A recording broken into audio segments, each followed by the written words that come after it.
मैं शेयर करूंगी आपसे कि हिंदी ऑप्शनल को गूगल से कैसे पढ़ें। हिंदी ऑप्शनल का जो सिलेबस है, सिलेबस के अकॉर्डिंग हम अपना सिलेबस कैसे कवर करें। Hello everyone, welcome to my new blog. और मैं पुष्पलता आप लोगों के सामने फिर से आ चुकी हूँ एक नए ब्लॉग लेकर, एक नई जज्बे के साथ। और फिलहाल हूँ मैं टेबल पे और अभी मैं कर रही हूँ हिंदी ऑप्शनल का क्लास। और टेबल पे आए हुए मुझे लगभग 1 घंटा 3 मिनट हो चुका है। तो फिलहाल तो मैं स्टडी करूँगी और आज का ब्लॉग मैं यहीं से स्टार्ट करती हूँ। और हमारे चैनल पर नए हो तो चैनल को सब्सक्राइब कर लें। और यूपीएससी से रिलेटेड किसी भी टॉपिक पे वीडियो चाहिए तो आप कमेंट करके बता सकते हैं। तो चलिए आज का स्टडी यहाँ से स्टार्ट करते हैं। सो लॉन्ग टाइम स्टडी करने के बाद में थोड़ा सा आगे बाहर घूमने के लिए, और इधर अब शाम भी हो चुके हैं तो सोचे चलो थोड़ा फ्रेश हो लेती हूँ। तो देखिए इधर आ चुकी हूँ। थोड़ा मेरा हाथ बार बार आ जाते हैं बीच में। इधर देखिए आज आज आज आज सुबह में ही इधर आई थी। क्यों? बीहन रखा हुआ था इधर, मम्मी को बाढ़ के रखे थे कल, तो उसी टाइम देखिए कितना मस्त मस्त है। इधर सारा परोर वरोर लगा हुआ है देखिए पपीता वगैरह सारा अभी हरा हरा सारा नजर आएगा। और ये जस्ट मेरे घर के पीछे एकदम जस्ट देखिए एक पपीता का पेड़ यहाँ उगा है। देखिए एक बात बताऊँ, देखिए इधर साग लगा है ना, साग देखिए, इसको बोलते हैं हम लोग पोया का साग। ये पोया का साग मम्मी लगाए हैं कोड़ बोड़ के। देखिए इधर सब सारा कोड़ बोड़ के लगाया हुआ है। तो इसमें क्या पिल्लू लग गया है। मैं आपको एक चीज़ दिखाती हूँ, जहाँ मतलब ऐसे ही उग गया है खुद से, लेकिन इसमें आपको एक भी पिल्लू नहीं नजर आएगा, एक भी पत्ता खराब नहीं नजर आएगा। देखिए उसी तरीके से बच्चे लोग में होता है, जिसको जितना ज़्यादा सेवा कीजिएगा ना, जिस बच्चे का जितना ज़्यादा केयर कीजिएगा पता चलेगा वो लोल हो चुका है। और जिसको बिल्कुल जा जा बेटा जा तू घूम ले, मेरा बेटा तू आज़ाद है वो बेटा आगे निकल जाता है ना। तो फिलहाल तो मैं इधर ही हूँ, थोड़ा देर इधर ही घूमूंगी या तो फिर थोड़ा बहुत इधर उधर टहल लूँगी। उसके बाद फिर से मेरा स्टडी स्टार्ट होगा। कितना टाइम हो गया? 6:30 से मेरा क्लास है हिस्ट्री नहीं आर्ट एंड कल्चर का। तो आधा घंटा थोड़ा टाइम पास कर लेती हूँ, उसके बाद क्लास करूँगी, है ना। तो चलिए थोड़ा सा चलते हैं इधर। आजकल मेरा माथा बहुत ज़्यादा दर्द देने लगा है बहुत ज़्यादा, तो चश्मा भी बहुत ज़्यादा लगाना पड़ रहा है। तो चलिए थोड़ा सा चलते हैं खेत की ओर। फाइनली मैं टेबल पे मतलब घर आ चुकी हूँ, और घर पे आने के बाद मैं टेबल पे भी आ चुकी हूँ और मेरा लाइव क्लास स्टार्ट हो चुका है। आर्ट एंड कल्चर का मणिकांत सर का क्लास है ये। और ये मैं कुछ दिन पहले से स्टार्ट की हूँ। 12 लेक्चर मेरा छूटा हुआ है, क्योंकि मतलब ऐसा नहीं है कि मैं लाइव 3-4 क्लास स्टार्ट हो गया तो ऐसा करने लगती, नहीं। जो मुझसे पॉसिबल होता है कि इतना मैं कवर कर सकती हूँ एक दिन में, मैं उतना ही क्लास करती हूँ। तो आज से 3 दिन पहले से मैं स्टार्ट की हूँ आर्ट एंड कल्चर का क्लास। तो जो पहले का छूटा हुआ उसे भी मैनेज करना होगा मुझे, और जो लाइव चल रहा है उसे भी मैनेज करना होगा। तो अभी मैं लाइव क्लास कर रही हूँ, और जब भी टाइम मिलता है तो पीछे का भी क्लास कर लेती हूँ। तो चलिए फिलहाल तो अभी मैं क्लास ही करूँगी। ये 2 से 2.5 घंटा का 2.25 घंटा का क्लास होता है, लंबा क्लास होता है मणिकांत सर का ये आर्ट एंड कल्चर का। तो चलिए फिलहाल तो क्लास करते हैं, उसके बाद क्लास समाप्त करने के बाद मैं आप लोगों से मिलती हूँ एक इन्फॉर्मेशन के साथ। और इन्फॉर्मेशन ये होगा कि बहुत सारे लोगों के पास इतने किताब नहीं होते हैं, कि पैसे नहीं होते कि वो सारा किताब हिंदी ऑप्शनल के लिए खरीद सकें। तो आज मैं शेयर करूंगी आपसे कि हिंदी ऑप्शनल को गूगल से कैसे पढ़ें। हिंदी ऑप्शनल का जो सिलेबस है, सिलेबस के अकॉर्डिंग हम अपना सिलेबस कैसे कवर करें, उसके बाद कुछ मतलब मैं ऐप के बारे में या कुछ बताने वाली हूँ। तो प्लीज़ वीडियो को कंटिन्यू देखिएगा, पूरा देखिएगा, आपको एक नई जानकारी मिलेगी। मैं जैसा कि आप लोगों को बताई थी कि मैं एक कुछ बताने वाली हूँ, इसको वेबसाइट बोल सकते हैं। उसके माध्यम से यदि आप हिंदी ऑप्शनल का क्लास नहीं ले पा रहे हैं, आपके पास उतने पैसे नहीं हैं, तो आप अच्छे से पढ़ सकते हैं, मतलब बहुत अच्छे से तैयारी कर सकते हैं। तो चलिए मैं आप लोगों को उस वेबसाइट के बारे में बताने वाली हूँ। तो सबसे पहले हमें गूगल पे जाने हैं और गूगल पे जाने के बाद हमें सर्च करने ई ज्ञान कोर्स। ई ज्ञान कोर्स सर्च करने के बाद देखिए मैं पहले से ही सर्च कर रखी हूँ, जैसे गोदान के बारे में या फिर देवनागरी लिपि का महत्व के बारे में। तो मैं आपको अ, ले चलती हूँ व्याकरण खंड में हिंदी ऑप्शनल का देवनागरी लिपि का महत्व, जो हमारे लिए बहुत महत्वपूर्ण टॉपिक है। तो देखिए ये है देवनागरी लिपि का महत्व, है ना। अब यहाँ मैं क्लिक कर दी हूँ। अब आप देख सकते हैं यहाँ पे आ चुका है ई ज्ञान कोश में देवनागरी लिपि और उसकी मतलब उसकी विशेषता, प्रस्तावना, कुछ मतलब इस टाइप में उद्देश्य देख सकते हैं। यहाँ पे आ गया तो यहाँ मैं क्लिक कर ली। उसके बाद यहाँ डाउनलोड अगेन कर दूँगी।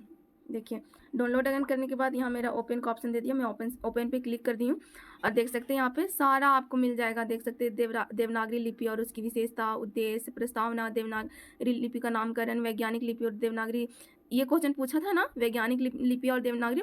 तो देख सकते हैं आपके लिए कितना सुलभ है। और इसकी खास विशेषता इस ऐप की ये है, इस वेबसाइट की ये है कि आपको टॉपिक वाइज दिया हुआ, जैसे उद्देश्य भी दे दिया, प्रस्तावना, देवनागरी लिपि का नामकरण, वैज्ञानिक लिपि, देवनागरी लिपि, गुण दोष, भारतीय संविधान में देवनागरी लिपि की स्थिति, देवनागरी लिपि में सुधार, है ना। तो ये सारा विस्तार से दिया हुआ है। उद्देश्य अलग दिया हुआ है, देख सकते हैं, सॉरी, उद्देश्य अलग दिया हुआ है, प्रस्तावना, उसके बाद देवनागरी लिपि का नामकरण, वैज्ञानिक लिपि और देवनागरी। और ये सारे क्वेश्चन पूछे जाते होंगे, अगर यदि आप प्रीवियस ईयर क्वेश्चन पेपर उठा के देखते होंगे तो आप लोगों को मालूम होगा कि ये सारे क्वेश्चन बहुत ज़्यादा हमारे लिए मोस्ट इंपॉर्टेंट हो जाते हैं। तो देख सकते हैं सारा टॉपिक वाइज यहाँ पे दिया हुआ है। तो जिनके पास भी ये स्थिति नहीं ना, क्योंकि हिंदी का ऑप्शनल में इतने सारे बुक खरीदने होते हैं ना, कहानी का खरीदो, मतलब गद्य का खरीदो, पद का खरीदो। तो बहुत सारे बच्चे तो मतलब निम्न स्तर के होते हैं ना, तो उनके पास पैसे नहीं होते हैं। तो देख सकते हैं उनके लिए आसानी है, सुलभ है, आप आसानी से पढ़ सकते हैं। और आप क्या, मैं भी अधिकांश ये यूज़ करती हूँ नाटक पढ़ने में या फिर व्याकरण वगैरह पढ़ने में, उपन्यास वगैरह पढ़ने में। लास्ट में देखिए इसमें सारांश भी दे रखा है ना। तो इस तरीके से आपके लिए सुलभ हो जाएगा। जिस तरीके से मैं यहाँ पे सर्च की हूँ ना, ई ज्ञान कोश, याद रखिएगा वेबसाइट का नाम है ई ज्ञान कोश। और ई ज्ञान कोश के बाद आपको जो भी टॉपिक कवर करने हैं वो टॉपिक आप लास्ट में ब्रैकेट में आप लिख दीजिए, ठीक ना। तो उस तरीके से ये हो गया। उसी तरीके से मैं, आपको लगा होगा शायद ये यही हो सकता है, बट मैं आपको दिखाती हूँ कि अगर आपको कुछ और भी पढ़ने हैं तो आप वो भी पढ़ सकते हैं। सपोज एक गद्य खंड में हमारा टॉपिक है, वो भी मैं दिखाती हूँ। आषाढ़ का एक दिन, है ना, आषाढ़ का एक दिन, है ना, पढ़े होंगे अगर तो, मतलब सिलेबस तो पता ही होगा कि ये भी टॉपिक है। देखिए आ गया ई ज्ञान कोश में मोहन राकेश का कहना है कि उनका, अब आपको जो भी पढ़ने, देखिए इसमें सारा विस्तार से दे रखा है। आपको जो जिस टॉपिक पे भी पढ़ने हैं वो सारे टॉपिक पे आप क्लिक कर सकते हैं, देख सकते हैं सारा दिया हुआ है। वैसे तो गूगल पे सब कुछ मिल जाता है, लेकिन यहाँ पे सुलभ है, विस्तार से, और जो यूपीएससी का डिमांड है ना उसके अनुरूप है। तो देखिए मैं क्लिक करती हूँ, उसके बाद ओपन में जाऊँगी। देखिए हिंदी गद्य विवेचना, मतलब ना आपको जो भी पढ़ना है, जिस उद्देश्य से पढ़ना चाहते हैं आपको पढ़ने को मिल जाएगा। और आषाढ़ का एक दिन पूरी मतलब ये भी नाटक है, एक पूरा विस्तार से दे रखा है इसमें, है ना। आपको पढ़ना है नाटक तो पढ़ सकते हैं। ठीक उसी प्रकार ये मैं दूसरा दिखा दी, है ना। अब उसके बाद मैं आपको एक और दिखाती हूँ। देखिए मैं इसलिए दिखा रही हूँ ना सारा विस्तार से, क्योंकि आप लोगों को ऐसा ना लगे कि मैं सिर्फ एक बता के कि शायद देवनागरी लिपि के बारे में निकलता हो, इसी वजह से यही बता रही हैं। तो ऐसा नहीं है, आपको जो जिस टॉपिक पे भी पढ़ने हैं आप पढ़ सकते हैं, सुलभ है, आसानी से आपको मतलब मिल जाएगा। देखिए गोदान का आ गया। अब मैं यहाँ पे क्लिक कर लूँगी। उसके बाद क्या ना, इसमें थोड़ा गोदान में थोड़ा अलग है, उसमें तो थोड़ा नॉर्मल लग रहा था। अब हमें पढ़ने हैं, इस पर क्लिक करने हैं। यहाँ पे मैं क्लिक कर दी हूँ। उसके बाद व्यू ओपन पे हमें क्लिक कर लेने हैं। व्यू ओपन क्लिक की हूँ मैं। उसके बाद डाउनलोड अगेन में जाऊँगी और आप देख सकते हैं कि इसका गोदान का सारा उद्देश्य, प्रस्तावना, गोदान उपन्यास की कथा योजना, गोदान में भारतीय किसानों की वेदना की अभिव्यक्ति, गोदान में पाठक, गोदान में गाय का महत्व, किसानों का आर्थिक सामाजिक शोषण, होरी का स्थिति से समझौता, सारांश, प्रश्न अभ्यास। तो मतलब यहाँ तक प्रश्न अभ्यास दे रखा है और मैं पढ़ी हूँ, इसी वजह से बता रही हूँ। देखिए मैं यहाँ फास्ट दिखाऊंगी वरना व्लॉग मेरा लंबा हो जाएगा, है ना। तो मैं आपको लास्ट में इसका क्वेश्चन दिखाती हूँ, आप आश्चर्य में पड़ जाइएगा। क्वेश्चन इतना मतलब मस्त दिया हुआ ना कि शायद अभी डायरेक्टली मतलब पूछ लिया जाए। और देखिएगा, आई एम श्योर कि ये पूछा जाएगा। देखिए 4th क्वेश्चन जो है ना, पूंजीवाद के आगमन से कृषक सभ्यता नष्ट होगी, इससे प्रेमचंद चिंतित थे। आपको पता होगा कि इंडिया में पूंजीवाद तेजी से आ रहा है।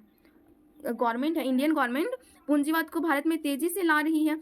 तो ये ना एक क्वेश्चन बन सकता है, आलोचनात्मक विवेचना करें। तो आई होप कि आपको बहुत अच्छा लगा होगा ये मतलब वेबसाइट, क्योंकि मेरे को बहुत आकर्षित किया ये। तो मैं सोची चलो मैं आप लोगों से बता देती हूँ। और बहुत सारे ब्रदर सिस्टर का कमेंट भी आ रहा था कि दी आप कहाँ से पढ़ते हो, यूट्यूब में कैसे पढ़ते हो। तो मेरे प्यारे भाइयों बहनों, आप ऐसे पढ़ सकते हैं, आप और आपका हिंदी ऑप्शनल ईजी वे में कंप्लीट हो जाएगा, है ना। तो देख सकते हैं ये सारा विस्तार से दे रखा है। तो आप पढ़िए, अपना सिलेबस कंप्लीट कीजिए और टेंशन खत्म कीजिए कि हिंदी ऑप्शनल का तैयारी कैसे करें। आप हिंदी ऑप्शनल का तैयारी इस प्रकार कर सकते हैं। मैं 2-3 उदाहरण मतलब सर्च करके भी बता दी। देवनागरी लिपि, गोदान, आषाढ़ का एक दिन, इसी प्रकार आप कुछ भी सर्च करके पढ़ सकते हैं, है ना। तो चलिए, फिलहाल तो मैं ये बताना चाह रही थी और समाप्ति भी हो गया।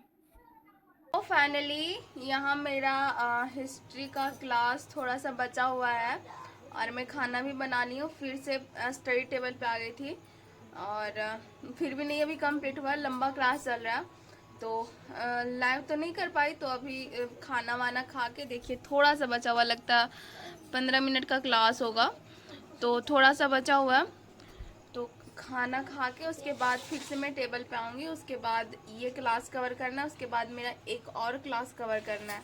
मतलब अभी मिनिमम 3 से 4 घंटे मुझे और पढ़ने होंगे।